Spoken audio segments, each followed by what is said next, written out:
of the 5th edition. Join our various gaming groups as we play the 5th edition of Dungeons & Dragons. And maybe just hang out and chat about gaming in general. Sit back and enjoy the show.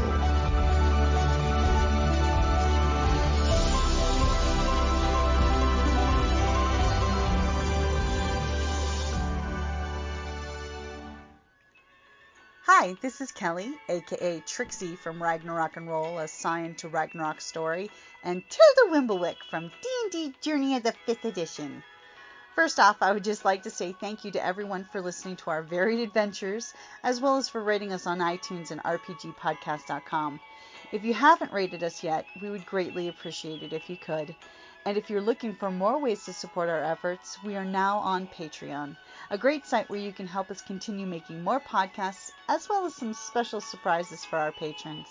If you can, please look us up at www.patreon.com/cppn. Every little bit helps. And again, thank you for listening. Hey guys, Jim here with Creative Flame Podcast Network, and joining me today is Kelly. Hello. And Dale, a new voice from the internets. Good evening. Well, thank you guys so much for having me. I really appreciate it. Hey, thanks for joining us on this, the last day of the RPGaDay 2022. On this, the day of my daughter's wedding, I can refuse no request. No, that's what I was just thinking. I'm like, okay. Well, why don't we start with the title of this one, which is When Did You First Take Part in #RPGaDay? Back in the olden days. I remember when. No. We had to knock rocks into circle shapes for our wagons. So, would anybody like to go first? And Dale, is there anything you'd like to shamelessly plug? Because you can. Not currently, but hopefully have something eventually I can plug. But mostly just happy to be here talking with other people about gaming and RPGs, which were for a long time a really big part of my life. So, yes, just nerd out and talk about it. Hey, and that's one of the big deals with #RPGaDay is to come out and positively blog, vlog, and chat on social media about how much we love RPGs, even if we don't have a current group. How much we love and cherish the memories that happen at the game table, because that's a huge part of gaming. Yeah, I love those. No day. There we were. This is what happened. It was like you get to relive the moment. That was awesome. But I know that you and we've been pretty much doing the #RPGaDay since 2016. Mm-hmm. Way back in the olden days of 2016. Because I remember you like, hey, I found out about this #RPGaDay thing. Mm-hmm. We're like, what? We can totally thank Ron for dropping that one, and Tracy when they're like, hey, we're doing this for Savage Worlds. And I'm like, I like RPG stuff. Let's start talking about RPG stuff. Yeah, and then every year we've done it consistently. Mm-hmm. And each year the questions get better and better. Or different, and then they try and mix it up. And the nice thing, too, is it's system agnostic, which is really cool. It doesn't cater to just one system or another. It's all tabletop RPGs. Exactly. Like, I'm looking way back at 2016 on day one was Real Dice, Dice App, Diceless. How do you prefer to roll? Real Dice. Hands down, 100%, I prefer it. Of course, it wouldn't have anything to do with the fact that I, collect dice practically. I'm like, you can't have too much dice. Oh, I'll say it. Dice whore. On the plus side, in this day and age, there's beautiful buffet of different types of dice available now.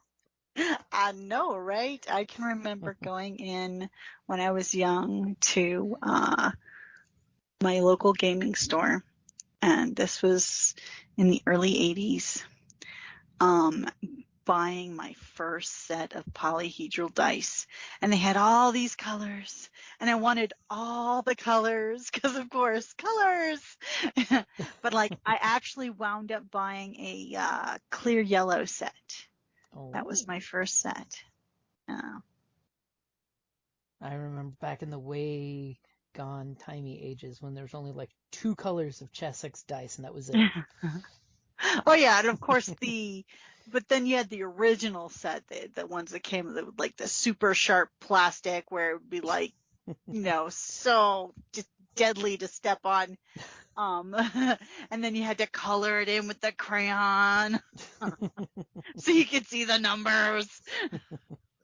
I called my D4 Soul Piercer, for when you step on it, it pierces your soul. There's nothing quite like after the tabletop game, everybody's gone home, and it's the middle of the night, you're just walking out to the fridge or the living room to go grab something, and you discover the lost D4 that finally somehow magically came about just right in the footpath. Jim calls them the D&D caltrops. The ancient masters would agree. I had a player, new one, ask what they were because they just didn't have any idea what it was, and I asked him if he ever stepped on a Lego. It's basically a caltrop, and so it's the same way.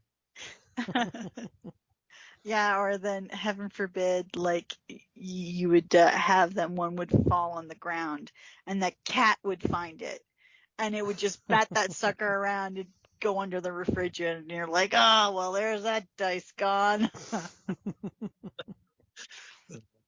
Renovation suit, fetch it down. You see all the things the cat batted under the refrigerator. Break out the claw. Well, I had originally, when I started collecting my dice, I had this little basket that I put them in this little plastic basket. The cat just kept going, take one out, steal the dice. And I'm like, I had a complete set. Where is it? And then I actually found caught the cat stealing the dice. He'd just bite the dice, pick up the dice and take off. And then I'm like, oh, I'm not going crazy. He really is stealing my dice. Yeah, needless to say, the basket was retired for something enclosed. Which leads me to my question is, how many people use Crown Royal bags for their dice? Ooh, that is a good question, because that is the original dice bag with a complimentary bottle of booze. Yes, I actually have my massive set of D10s are in a Crown Royal bag. That's a dead fire bag. Yeah, because I mean, like, it's like, when you're playing Scion, and you need like tons of 10 the 10-sided dice, and you're like picking fistfuls up. Yeah, it was like, and of course I have to have lots of different colors. So, yep. And then I had gotten the Crown Royal apple, and I wound up giving that bag to my sister, who then stored all of her D10s in the green one. So I had the purple one, and she had the green one. And I just got a new regular Crown Royal one. As a matter of fact, it's right over here. I'm like, oh, this means I'll have to get more dice. So fortunately, when I started, I was well underneath the drinking age. And so for us, it was definitely this odd nerd status symbol that, you would actually have the Crown Royal bag. And unbeknownst to most of my friends that played, my grandma was a quilter, and she had taken on a project to make Crown Royal bags into the bottom side of a quilt. But so she had a ton of these Crown Royal bags left over, like just dozens. And what I would do is I would ask her for the bags if there was any that she could spare, and she'd give them to me. And then I would ask for just a couple bucks for them and to try to fund it. That's how I ended up buying Werewolf the Apocalypse book, was from a quote unquote crowd-funded Crown Royal bag sale. Nice. That's awesome. That's awesome. That You're is sticking it to the worm, one Crown Royal at a time. I still want to. I have this dream of doing this cosplay. At some point I will get like a whole bunch of purple flannel, trim it in gold. You know, we're talking full high Victorian, full bustle dress. But like the hat and the accessories would all be giant dice. Yep. Totally, the front apron would say, because of course it couldn't, do Crown Royal, but like Crown Regal or something, but everything else, the same colors, exactly. One of these days. Have to call you the Dice Queen. The royal. Yeah, that would be too awesome. That would be one of those costumes that people would request for you to bring to cons. And I would happily do so. It's that fun kind of meta where, with Comic-Con just coming up here in a few days, it's fun to see people put together, their favorite characters, anime, all that stuff. But sometimes it is really fun to see the really kind of niche meta, costumes that are, like a pun, like you said, just, like a Crown Royal dress. Mm-hmm. And so all the dice chuckers would, immediately, smile like, haha, I get it. Uh-huh. Yeah. That spoken connection with people. That's one thing I love at the cons is when they do the blends or the crossovers where you get like Disney Princess Mandalorians. Hey, those Assassin's Creed Disney princesses at Phoenix back when it was still Phoenix Comic-Con were awesome. They were freaking awesome. Oh, stellar. Disney princesses, oh my gosh. Assassin's Creed Disney princesses, it was fantastic. Yeah, because the gals get all together and every year they're like, okay, what are 2 topics we're blending this year? I think that's actually the same crew that did the Mandalorian Disney princesses. Probably. Mm-hmm. They were fantastic. But that's one thing that's just great with our fandoms is, the fact that we want to see cool new things. We want to try cool new things. I mean, our RPGaDay is kind of about sharing the cool things because guess what? If it's cool for us, it's cool for other people too. Yep. Like we kind of covered it this month when we were talking about different stuff, but new RPGs, until you know about them, it's untapped amazingness that you have not experienced yet. Mm-hmm. It is, and half the fun is just learning a new system because, probably most people cut their teeth on some version of a D20 type system where, Mm-hmm. AD&D, 3, Pathfinder, something like that, but it's fun to go beyond that and look at some of the stranger ones that, the whole vampire, werewolf, changeling, it's like purely a D10 system. Mm-hmm. It goes back to just D6s, all this stuff.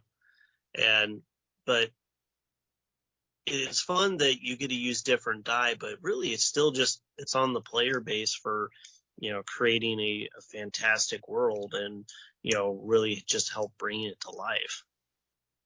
Yeah, that's, and the thing is, different systems have different cool things about them, as well as it's what you're bringing to the table. In all RPGs, it's what you bring to the table and what your friends bring to the table and what you bounce off each other. Because let's be honest, there is a strange fugue state at the game table when everyone's been playing and having a good time, where A, everything is hilarious, and B, all the walls have been brought down to the player, so nothing is sacred and everything is sacred at the same time. My current campaign that I'm running, because I haven't just done it in a while, it's just pure family, but it's my nieces and nephews, and they're all completely new to it. They had, before this, really no idea except from Stranger Things, just merely. And so talking to them about it originally, they were so over the moon about, oh, that's cool because it's from Stranger Things, but having them have no concept of it, where they're, well, how does it work? I'm like, okay, well, I have these mats, I'll set up and have maps and things like that, so I'll have it. And I straight up, nephew asked, like, so is there like a storm event? And like, they don't have this thing. He literally thought it was like Fortnite, where it's going to be this thing. And then it just realized that so much of this stuff is going to be completely new to them, and they've only heard about it. And so it feels so crazy, just like you said, where it's nothing sacred and everything sacred, where you want to bring them into this world where you have some of the most fondest memories with your friends and groups of people, but you also want to show them the irreverence and the comedy and the hilarity, but also like the serious moments of, the grand betrayal, or, the epic quest, the final victory, or, the final death. And it's really quite something to take into account. But they are like, because they're teenagers, and they get to that weird fugue state really quick, where they get really fast. And holy cow, are they all murder hobos? I think everybody starts out kind of as a murder hobo at first, and then you can progress from there. Can you? Can you really? Yes, you can. I have. Oh, sorry. Go ahead. Oh no. Like for example, Trixie. Oh. She totally did not do what you thought she was gonna do, and she didn't. She just set it up to all happen. But she didn't kill nobody. Hey, and that's another one of the things that's a reward for GMs when rolling a game, is when your players do left field and completely pull something that's brilliant and amazing and totally unexpected. Mm-hmm. And then you sit there and go, well, that's not quite how I saw this going. Behind your DM screen, they're asking if you can do it, and you're like, let me think, let me see if I can. Yeah, as you're furiously scribbling down new lines of plot, you're going to kind of like, holy cow, I didn't even think about that. But I have one person that plays her alignment, and it's the cleric. She's the healer of the group, and she's the closest thing to a moral compass for the group. And all of them, like, yeah, we talked about alignment charts and how they're not always super duper rigid, but how quickly, like, chaotic good turned into this guy insulted us, let's burn his house down. Like, it's not really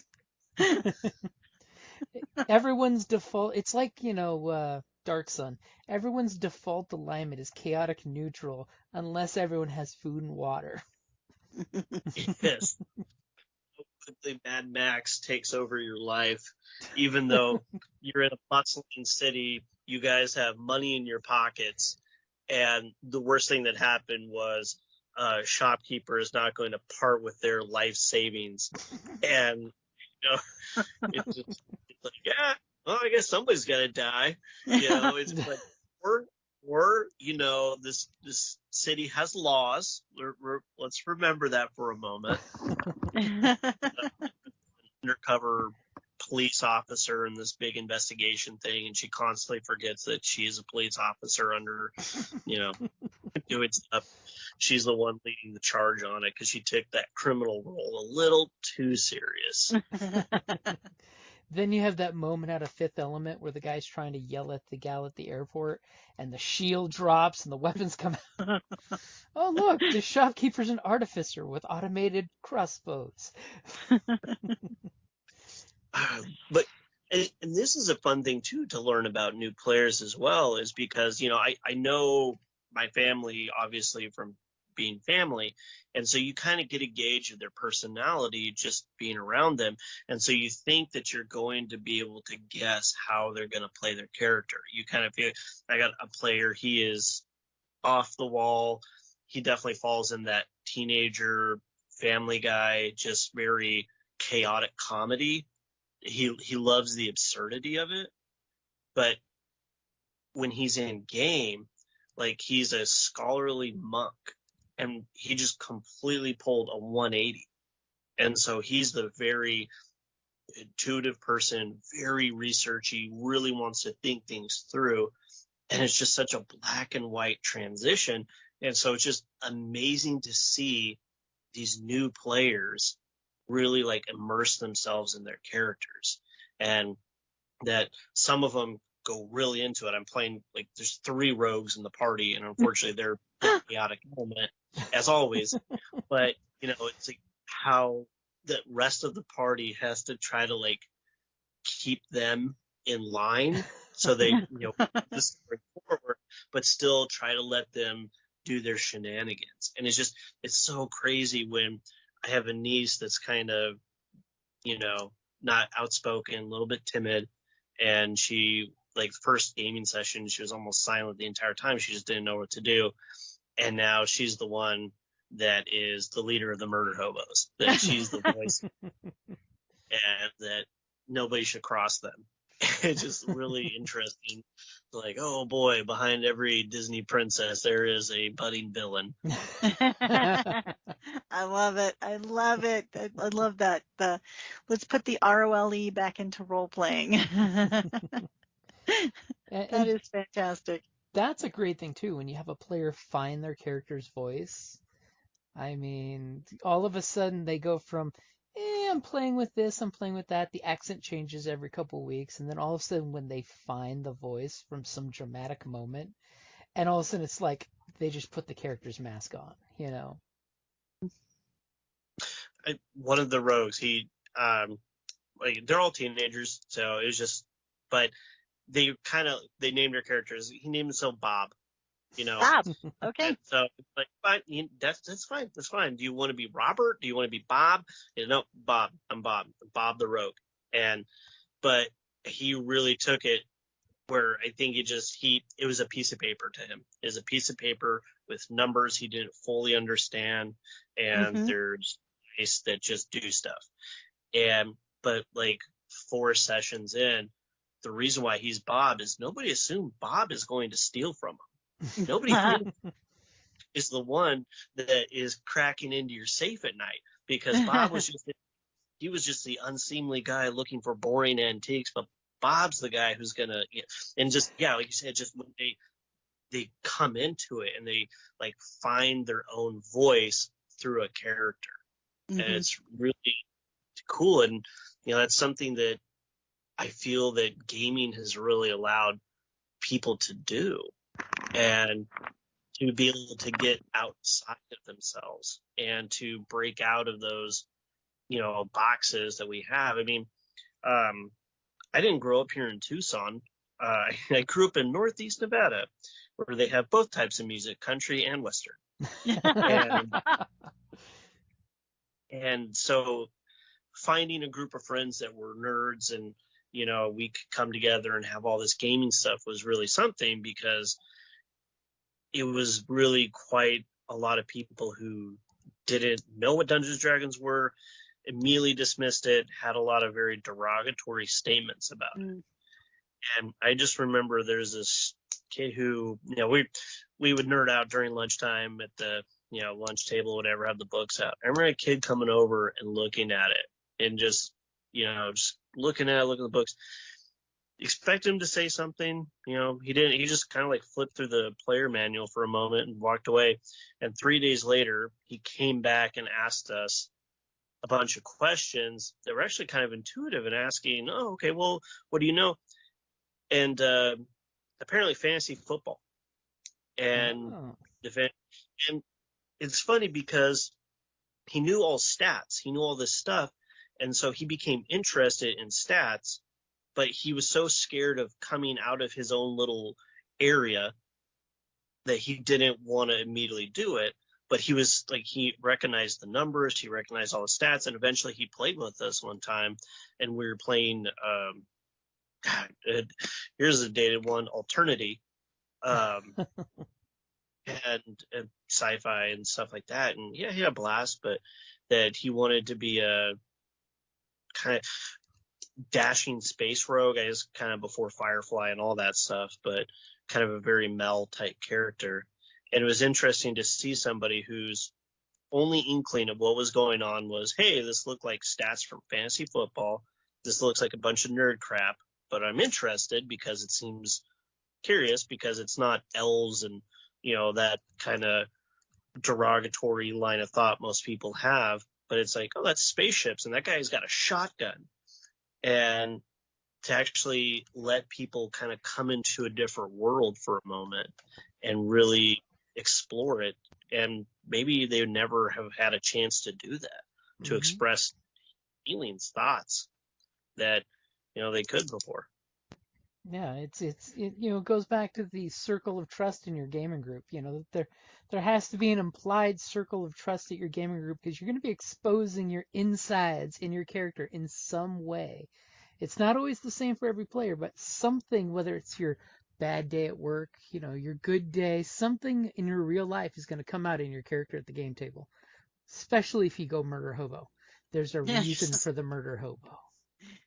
Oh. Yeah, there's working out some tension or working out frustrations. And like I said, playing a bunch of teenagers in high school, yeah, you definitely see a lot of attempted cathartic experiences, and not to stamp on it, but try to help them with that. But also maybe it's like, hey, you know what, maybe there's healthier ways of dealing with this, you know, try to steer it that way. But yeah, and you know, it's always was fun. I mean, the reason why I even got into it in the beginning was just visiting family, and my brother and I just played AD&D with each other, because, you know, you're visiting new in-laws, you know, got new step parents or whatever like that, and you, the first holiday at different place, you know, absolutely nobody.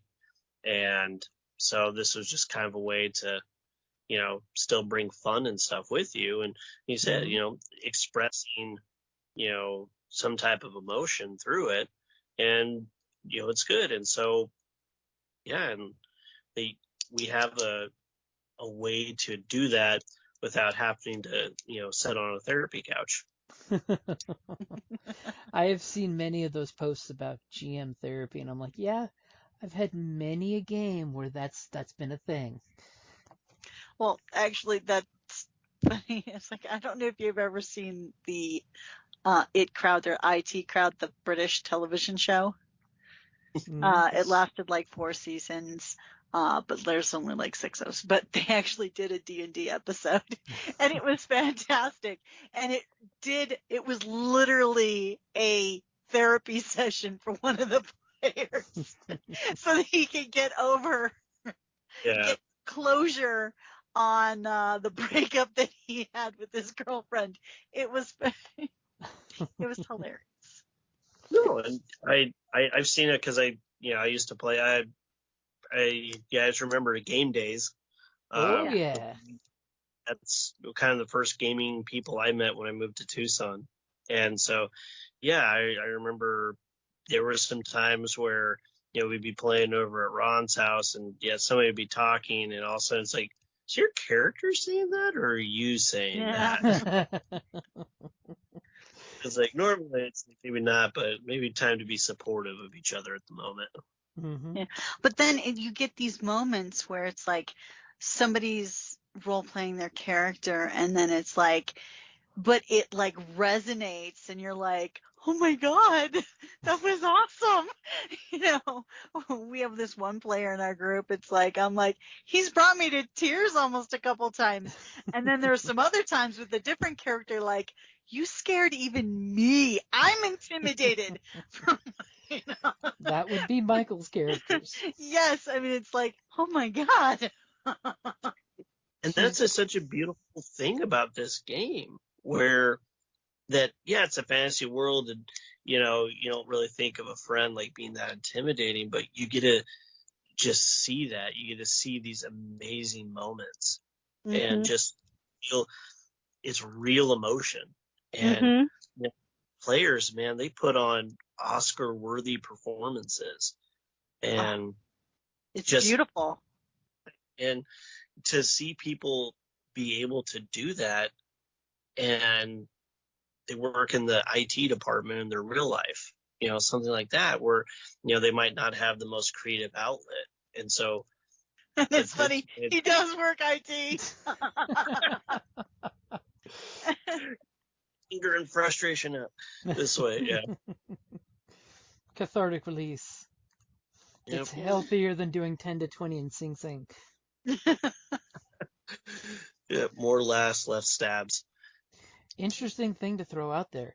They don't let you have RPGs in prison. Really? You mean...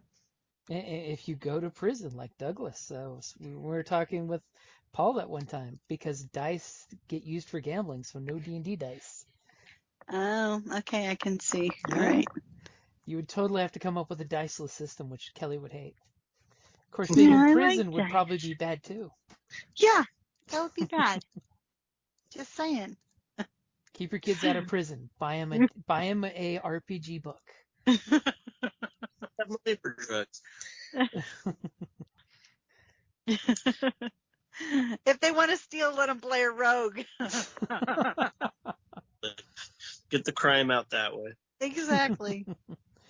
Teach them the hard way that the rogues always get caught. Yeah.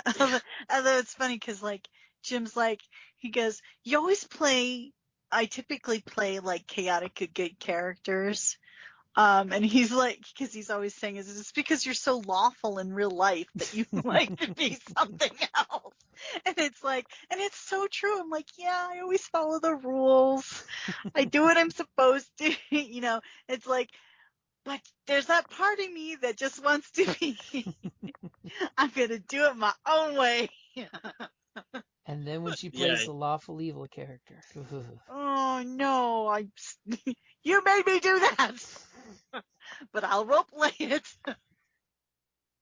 Well, and that's a fun thing too, is like exploring that, because with my recent party is like talking to him about how it isn't such a rigid system where literally you have to run your entire life through this one lens. It's that whole thing about the Punisher is like you're one bad day away from becoming the Punisher. But it's supposed to be a moral guideline where if you are facing tough decisions, but in the moment you're still a quote unquote real person, like how would you respond? You're randomly attacked, or you find out you've been betrayed, a family member has been killed, so on and so forth.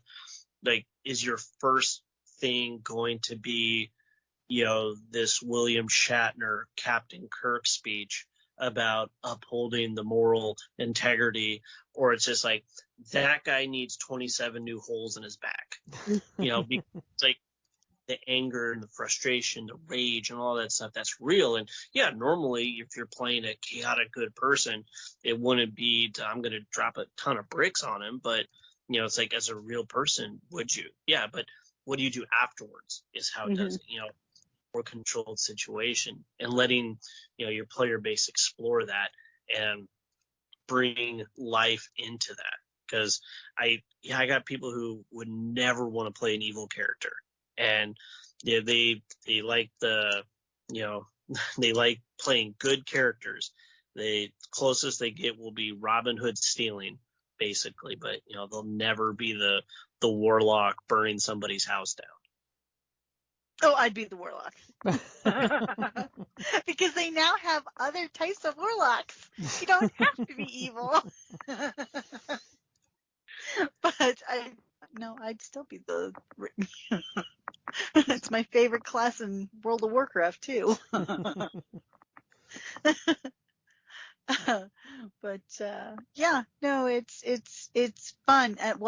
And sometimes when you're playing, because Jim's like, yeah, let's switch it up. Let's play a Sith game, or let's play, and then it's like, okay, how am I going to do this? Okay, all right, I can do this. It's like, but when I was playing a drow priestess. Oof. Escaping from prison, and it's like, so we came across these moon elf, and I'm like, oh my god, I had to stop, and I had to out of character go, I can't believe I'm gonna do this. This is so wrong.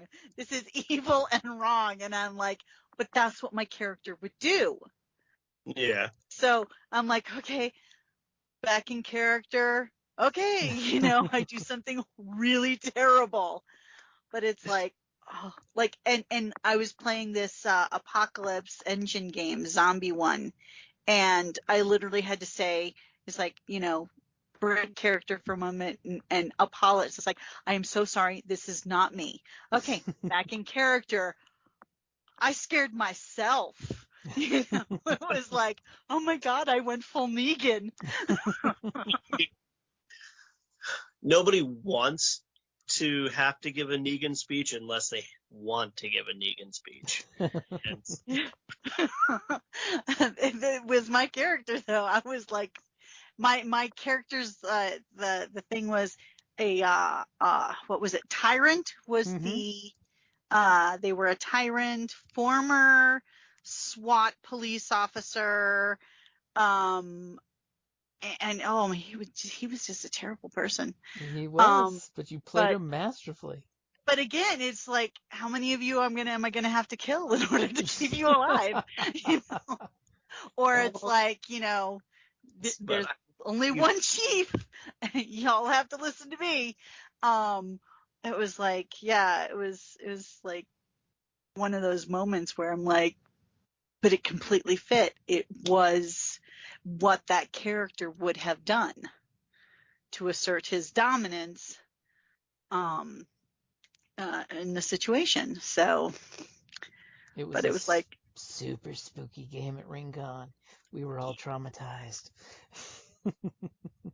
But I'll remember this game for the rest of my life. And it's a very cooperative world building kind of thing where you have to establish relationships with the person beside you, and I had never met these people before, and it was like, but here our characters had these relationships, and you had to do it. It was really interesting building it, and then when you got to play, pulling on those relationships, and then you each had a secret sort of talent that nobody,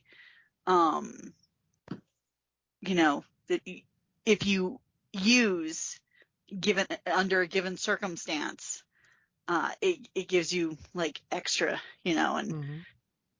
Yeah. And it was great because, you keep it secret until you got to cash in on it. Mm-hmm. And I cashed in on mine.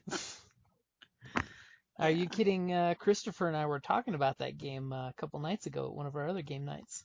Oh, really? Yeah, about how evil you were.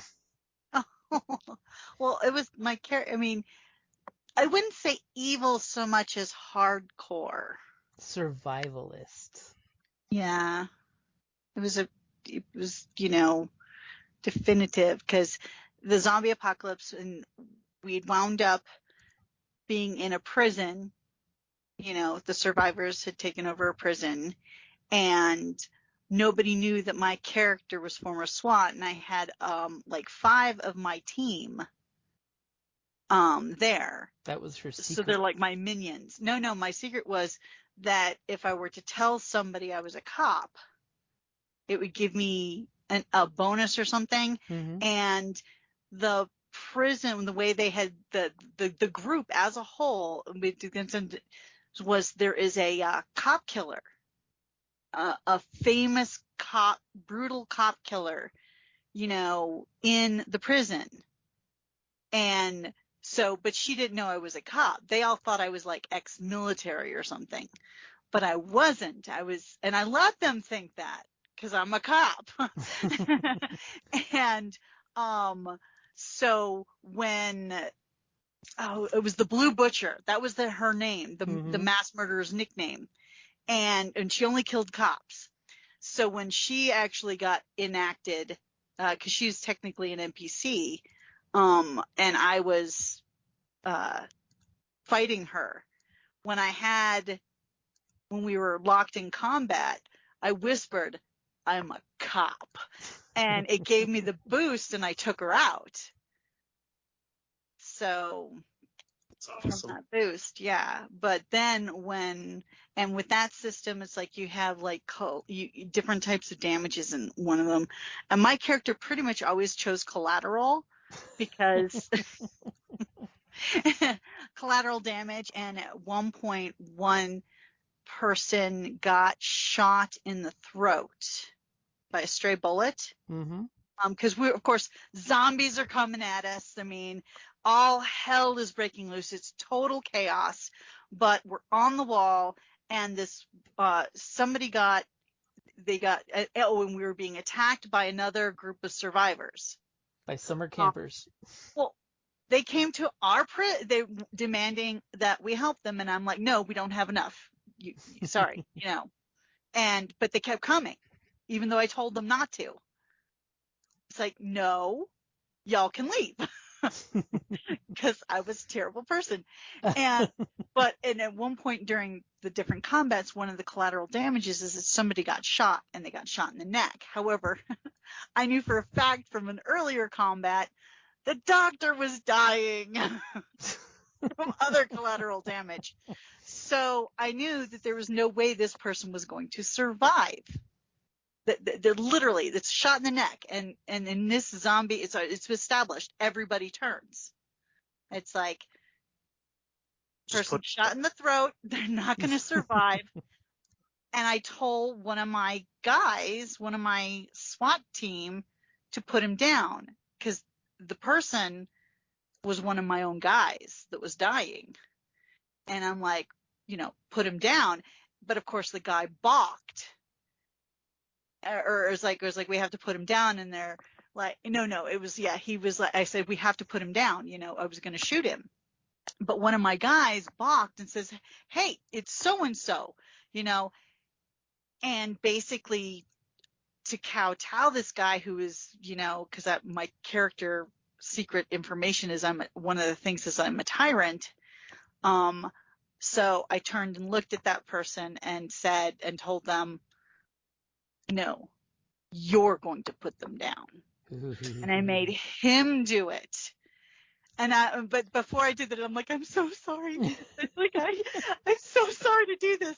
It's like, okay, back in character. No, you're going to do it. And it was like basically to reinforce the situation that, first of all, I'm in charge. Y'all work for me.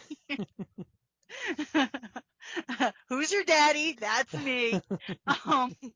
And then to also, because I know that this guy's not going to live, and this way he's not going to turn.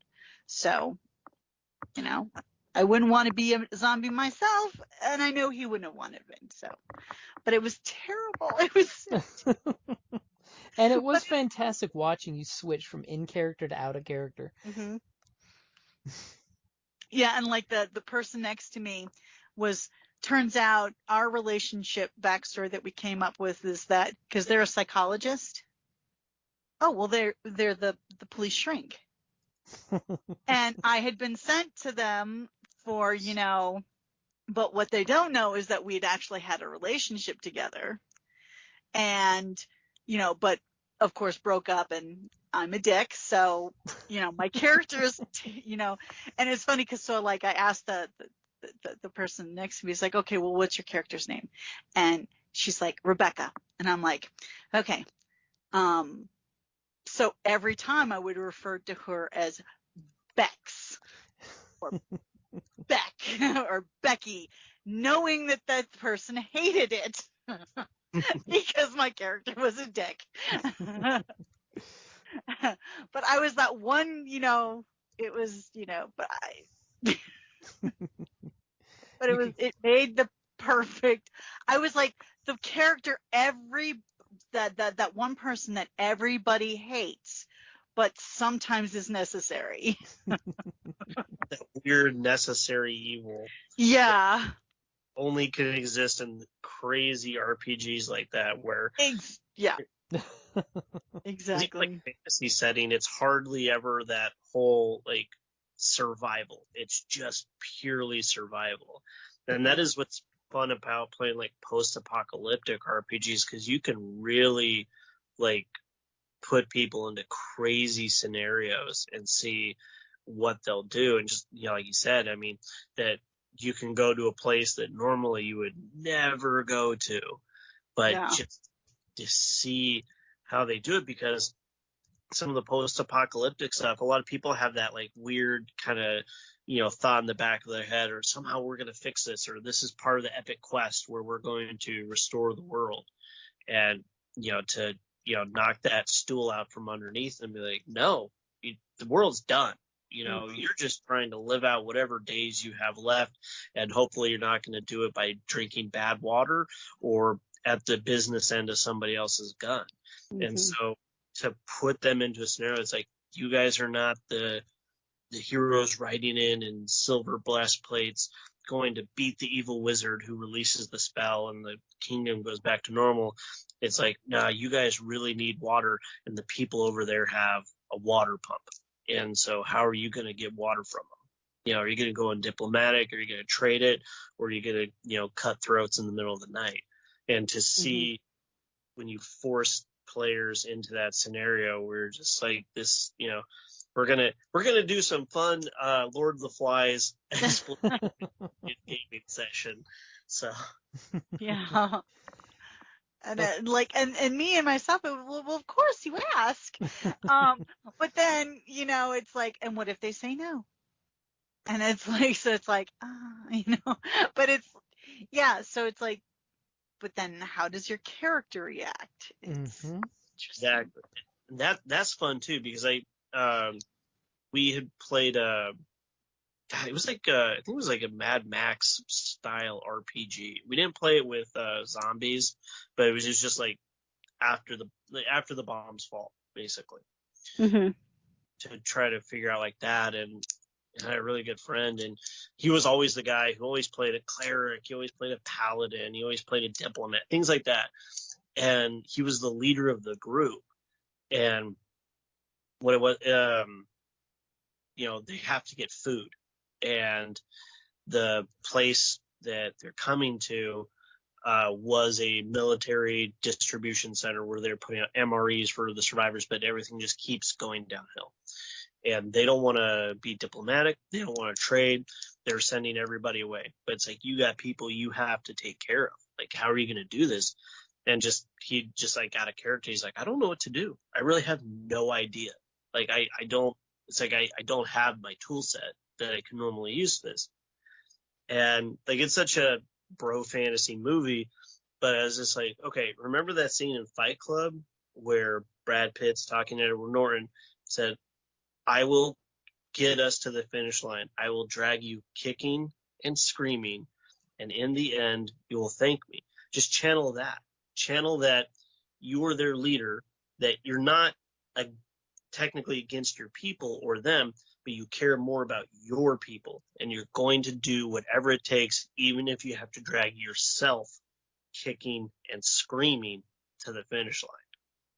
And so, to see him try to take on that role. Unfortunately, the dice gods were not with him and they all died, but it happens. That's why we play role-playing games. And that's the fun thing about some of those one-shot campaigns, is where you kind of remind people it's like, bad stuff could happen. It's not always, you got a pristine diamond somewhere and you can just cast a resurrect spell. It's like, sometimes when people are dead, they're dead. Mm-hmm. And Yeah, just like you're saying, you see somebody catch a bullet in the throat, and it's like, oh, what do we do? Do we use first aid? It's like, I think you need a trauma center with a very cardiovascular surgeon. Do you have any current post-apocalyptic wasteland about?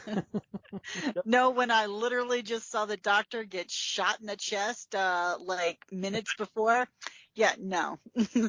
And yet the funny thing is, in that game, I was the drug dealer who carried a fanny pack with drugs always, because that was my thing. Is I was in this prison as a convict for drug dealing. I managed to save the doctor with heroin. Because role-playing game, and I rolled well. So apparently the heroin was just what he needed to come out of that shock from that gut wound. She, yeah. Yeah. Pressure enough that you can apply pressure to the bleeding area and stop it. I mean, gut wounds, you can generally survive. They're more painful. You'll die in about a week or two if you don't get it. Most times you die from sepsis. Yeah, but they're going to be in any position to do surgery on somebody's neck. Yeah, exactly. Do you have a skilled surgeon that can actually make sure to remove a bullet, check for perforated intestines, anything like that you're going to die. Yeah, you can be unquote comfortable for the next week, but then when everything starts to kick in, you're toast. Yeah. I mean, to my character's mind, I mean, first of all, this is a mercy. It's like gonna put you down and gonna put you down quick and clean, and you're not gonna become one of them, but at the same token, I've got to keep maintaining control. And that's what's nice about with the role playing, and you have and a lot of them you have where you have your backgrounds or your, depending on the mechanics of how you create the characters, you have these either cue cards or notes to basically to refer back to help you stay in the mind of what your character would be. And I've had to 2-box characters before. And as long as those two characters are completely different, it's not a problem. As a matter of fact, one of my main characters that I'm playing right now is a changeling, with complete different, 6 different personas, not to mention random, appearances that they can do. So for each one, I have its own little mini bio. I've got, because they could have completely different religions, completely different personalities, completely different, everything. And to help me differentiate, I also assign them either a way of speaking or an accent to help keep it more, to keep me in that character. So, and most of my characters, I will look at those and I will use them sort of as a guideline to try and keep me on where that character is coming from. Doesn't always mean that it's going to stay that way. I've had characters where they start out as one, but through the journey, they evolve and change, and become either more multifaceted or traumatized. Right, Jim? You broke her. You broke my character. Sometimes character drama happens, and you just gotta roll with it. Yeah. But that's the thing, is you have a living world that you're playing with, where there's consequences for actions. There's the obviously successes that everybody chases after, but there's also the failures. There's also like you said, the trauma and the drama that happens, and it's really cool to see where that can take people, to see how it affects it, because so many people play their characters like 80s action stars, where they go through a literal meat grinder. And how many of them, my best friend died in my arms, and that's why I'm going on this mission of revenge. But by the end of it, I seemingly have forgotten that my best friend just died. And the people can actually, explore that idea of, grief, trauma, things like that, where it's how would you deal with the loss, death, the whole coping mechanisms, how would you deal with that? Yeah, like, and with this character, it was from a Scion game, and Jim always has you write up sort of your when you're creating the character, he'll give you a few extra points if you write a tap story where how the character was tapped, that type of thing. So I try to do that for my Scion characters, and she does not drink, because it dulls the wits, it dulls the, it takes, seconds off of reaction and stuff. And she's she's got thieving tendencies, yeah. But she's, sleight of hand is her thing. She's she's a magician. She's she's the child of Loki. Come on. So by the end of this long campaign, she's drinking a lot now. And when I originally wrote her, she never touches the stuff at all because it dulls you. And by the end of this, she wants the dulling. I mean, she thinks that Ragnarok is basically going to be her fault because she kept failing. Did she fail, or did she merely do what fate was expecting of her? Yes, but to her mind, she has failed repeatedly. Did she fail, or did she give her father Loki the scapegoat he needed? Yeah, that's true. But the dwarf's betrayal, that just broke her. Oh, the dwarf's betrayal after you sabotaged his attempts to do an online auction by shutting off his Wi-Fi. I did sabotage him a lot, but... And of course, what Kelly forgets to notice about that one is the two Volva witches who were selling this beautiful trinket that was really summoning the giant's hammer, which is a meteorite, to its location. Henceforth, why they were having an auction to sell it off and get rid of it. Mm-hmm. They knew of Kelly's character. They liked another strong female Norse presence in the world.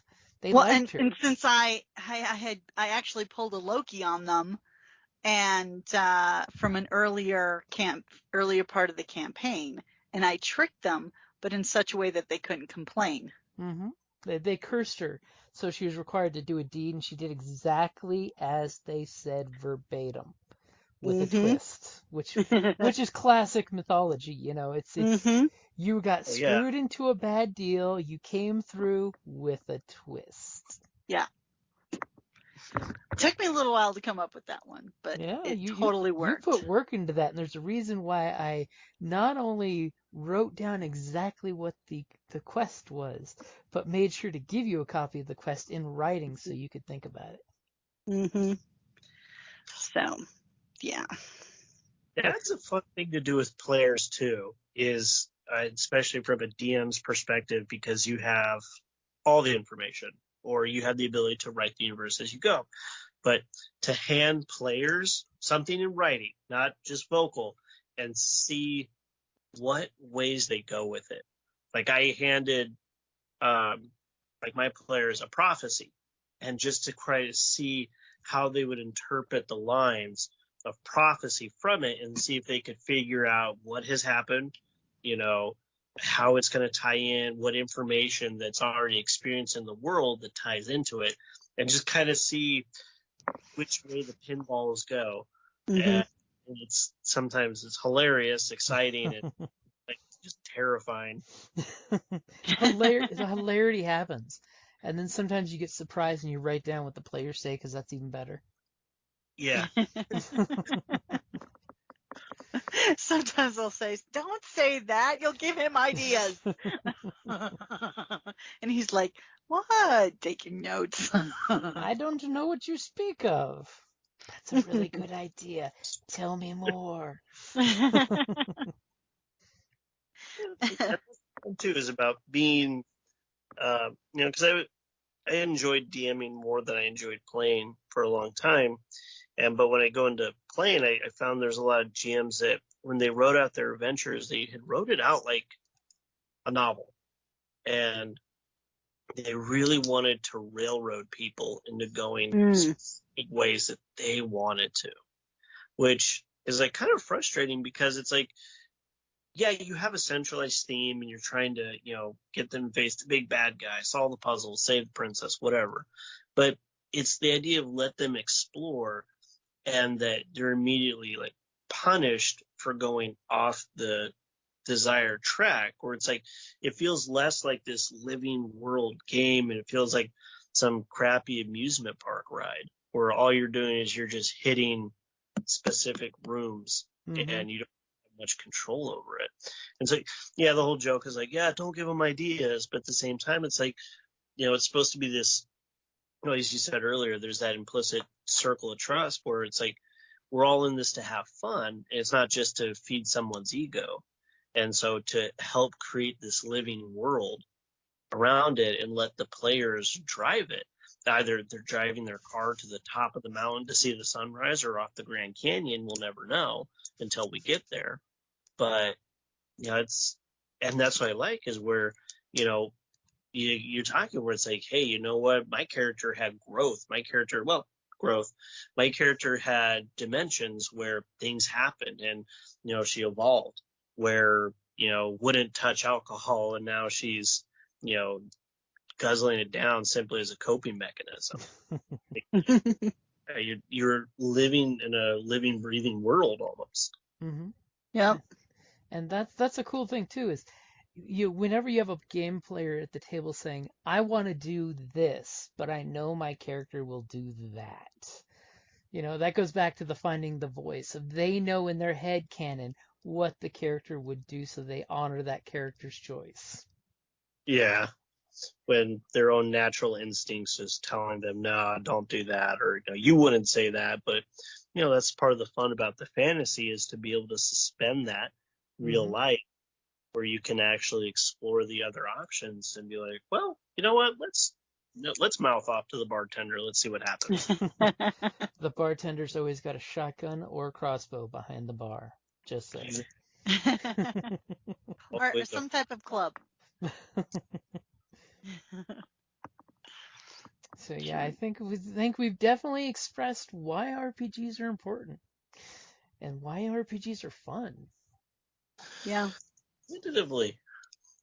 Because how many times in your life do you get to be someone else, either that accentuates your own personal morality or lets you completely take on the role of another person, besides in an acting class or something where you get to do it. And at the end of the day, you get to take the mask off, set it down, and return back to normal life. And you can go back and pick it up in a healthy way and have it not be, destructive, where it is a positive outlet, where you get a camaraderie, fellowship, comedy, cathartic experiences like we're talking about, just using your imagination. And it's such a weird boomer moment I'm having with teenagers is it's like I love the internet. I love living in the age of technology, but it's crazy about how like my kids and that era is like they're so used to just a steady flow of content where they're never bored. Now they have actually an issue with actually dreaming up their own stuff because they're just so used to having a constant stream of data flowing into them. And so that was a thing that I definitely had to try to walk my players through, was using your imagination. Don't rely on outside stuff that you have to go internal. You have to pull this from your own mind to put out in the real world. Yeah. That's a moment, but it's like, yeah, I mean, I've nothing wrong with people enjoying content and stuff, but don't lose your own voice and don't lose your own imagination in the process. And what I love about RPGs is it allows people to explore the world of the mind and that old radio play thing, the theater of the mind.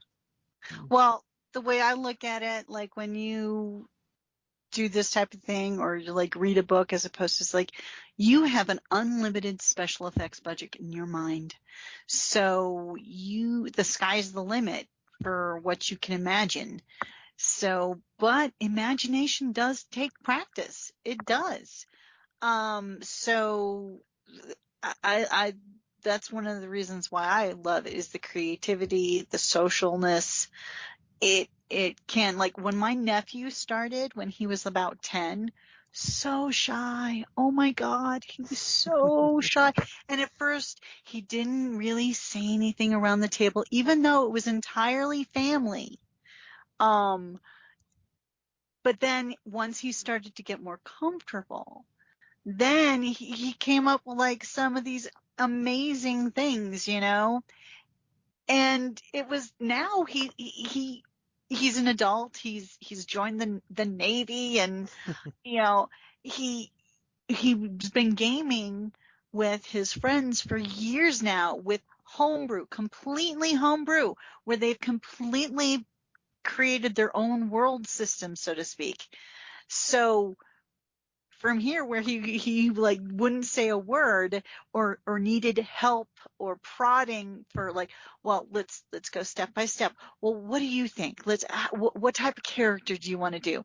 And now he's like, creating all these, mismatches and stuff. And it's fantastic. It's so fantastic. And it's just like any other muscle. You've got to exercise it and know that you have permission to exercise it. I think that's the big one. Is so many people are so afraid of being judged, being ostracized, because they don't want to be seen doing something silly and be made fun of. But it's like you have to let them know too. It's like, hey, you know what? We're all sitting down here and we're all pledging to do something silly together. So no one's gonna point and laugh. There's not that Nelson laugh in the background. Yeah. That one. Express it. Exactly. And that's, to see when that kind of shell cracks on people and they're able to come out of it and like embrace the weird. Yeah. It's really cool to see because, I mean, you got newer players, like you said, 10-year-old, teen, whatever. But they're shy. They're not sure what to do. They're afraid of maybe judgment, or they're just not sure how to act. But it's just like, it's positive reinforcement. I feel like that's, always good everywhere. To let people say that, hey, it's okay. You know what? Have fun. That's why we're here. This is not a corporate meeting where we're discussing spreadsheets. That's a different RPG.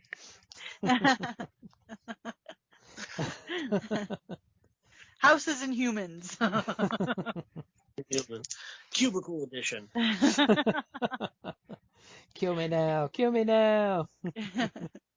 One time I got my mother a t-shirt of dragons playing an RPG around a table, and that was the name of the RPG, Houses and Humans. And then he was literally saying the same thing. I'm going to do a spreadsheet. I'm +3 to Excel. I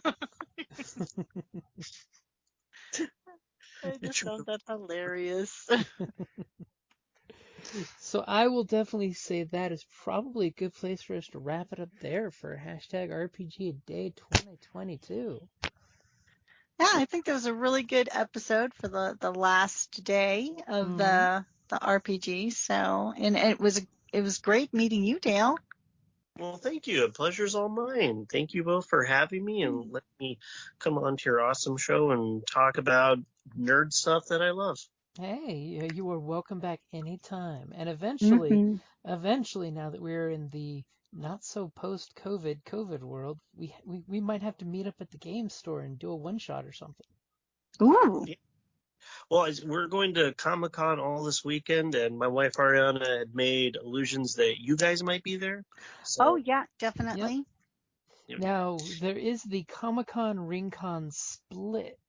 Yes. At Comic-Con, in the gaming room, RingCon is running the gaming room at Comic-Con, and then after hours, RingCon is happening across the freeway at the Ramada Hotel.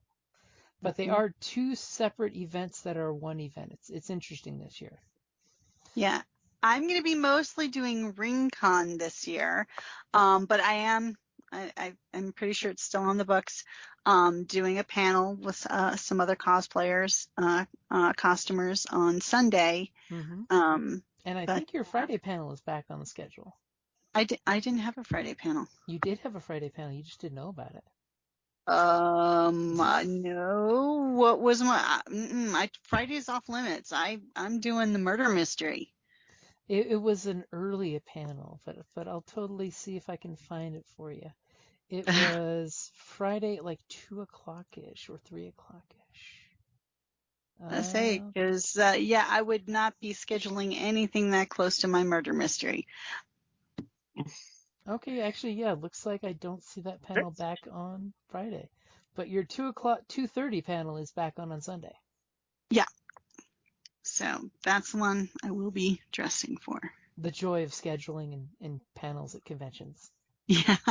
Well, normally when we do Tucson Comic-Con, I would go steampunk, and I will be on Sunday. Mm-hmm. But since it's combined with RingCon, I am more RingCon this go around. Mm-hmm. Two of our favorite cons, and they happen in the same weekend. Who knew? I know. Even better. All fun at once.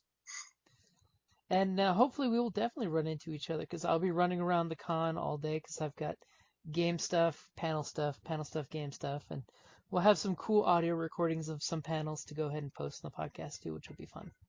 Mm-hmm. Can't wait. All right. Well, we definitely hope we run into you you guys on Saturday, or are you coming for the whole weekend?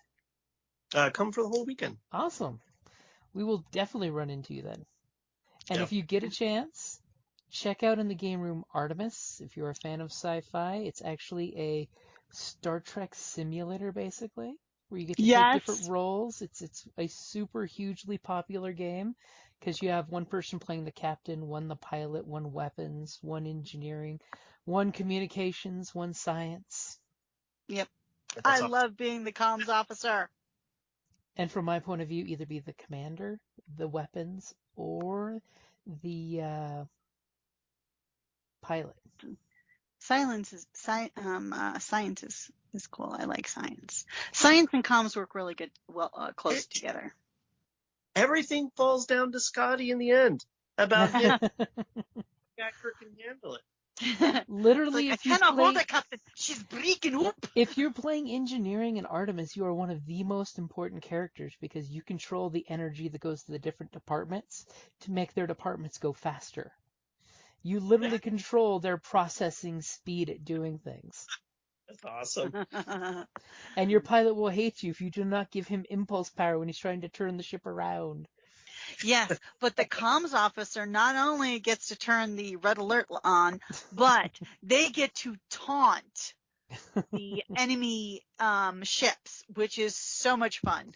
The Scaran Enforcer is unmarried and thinks his ship is weak.